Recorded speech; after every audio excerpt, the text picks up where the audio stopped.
Some warriors are born from circumstance, others from conflict. But every once in a while, someone appears who seems carved out of legend. This is the story of Billy Waugh, a man whose military career stretched across continents, decades, and the darkest corners of classified operations. Billy spent 50 years fighting America's enemies across 64 countries. Communists, terrorists, whoever his government pointed him toward, he hunted without hesitation. He was one of the only men to ever jump out of a plane with a live nuclear warhead strapped to his body.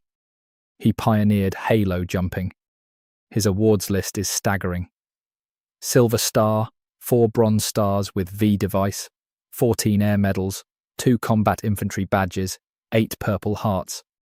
He survived 2 airplane crashes, 3 helicopter crashes, countless missions, and was never captured. He hunted men like Edwin P. Wilson, General Giap, Osama bin Laden, and Carlos the Jackal. Billy's story begins in Bastrop, Texas, in 1929. Born into poverty during the Great Depression, he lost his father at age 10 and immediately began working 3 jobs to help his mother. He stocked groceries, delivered newspapers, and ran the concession stand at the local movie theatre. He matured fast, stayed sharp, and earned straight A's. In December 1941, while working at the theatre, the sheriff burst in, shut off the movie, and announced that Pearl Harbor had been attacked. Panic spread through the crowd. Billy stayed behind to close the theatre, then went home, and spent the next 3 years glued to the newsreels before every film, watching America go to war. At 15, he heard a rumor that the Marine Corps was secretly letting underage boys enlist in California. With no money and no ID, he hitchhiked across the country until police picked him up in New Mexico. His mother wired money for a bus ticket home, but only if he promised to finish school. He reluctantly agreed. After graduating with a 4.0, Billy enlisted in the Army and became a paratrooper in the 82nd Airborne Division. But by then, World War II was over. No combat, just training and boredom. Then the Korean War erupted. Billy re-enlisted immediately and deployed as a private first class. By the end of the war, he was a sergeant first class. He later said Korea was the first time he ever felt truly at home. After Korea, Billy was sent to Germany. On the train ride in, he noticed soldiers wearing a strange airborne patch he'd never seen. After some prying, they revealed they were part of a new secret unit, 10th Special Forces. Billy applied, was accepted, and became one of the earliest Green Berets. For the next 5 years, his work was classified. When asked what he did, he simply said, "I helped develop new ways to mess with the enemy from within." He rose to the top, eventually becoming a leader in a Tier 1 unit, the elite of the elite. During the Cold War, America experimented with insane nuclear concepts: artillery-fired nukes, chicken-powered landmines, Jeep-launched warheads. But one idea topped them all: green light teams. Train the best Green Berets to jump out of a plane with a nuclear warhead, infiltrate enemy territory, plant it, set a timer, and escape. Billy was chosen to lead one of these teams. America never used the option, but Billy was fully trained and ready. In 1961, Billy deployed to Laos for Operation White Star, training rice farmers in guerrilla warfare to resist communist expansion. When Geneva shut that down, he moved next door to Vietnam and kept doing the same thing, years before America officially entered the war. Between 1962 and 1965, Billy helped train 87,000 South Vietnamese fighters. By the time the US entered the conflict, Billy already knew the terrain, the culture, and the enemy better than almost anyone. June 17, 1965. Billy led a 90-man force, himself, 2 other Green Berets, 1 CIA officer, and 86 South Vietnamese, on a raid deep in the jungle. They ambushed an NVA camp, killed around 150 enemy soldiers, and began celebrating. Then Billy heard a bugle. He knew exactly what it meant. Thousands of NVA troops were converging on them. Chaos erupted. Billy fired a flare, the signal to retreat.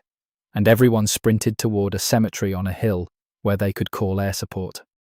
Billy was shot in the leg, crawled through mud, hid in a hole with a trapped water buffalo, escaped, was shot again, injected himself with 3 morphine syrettes, and kept crawling. Airstrikes hit the jungle behind him. He blacked out, woke up naked, covered in baked mud, with a dent in his skull. He had survived. Barely. He received another Purple Heart and a Silver Star. Billy later joined MAC v SOG, the most dangerous covert unit in Vietnam.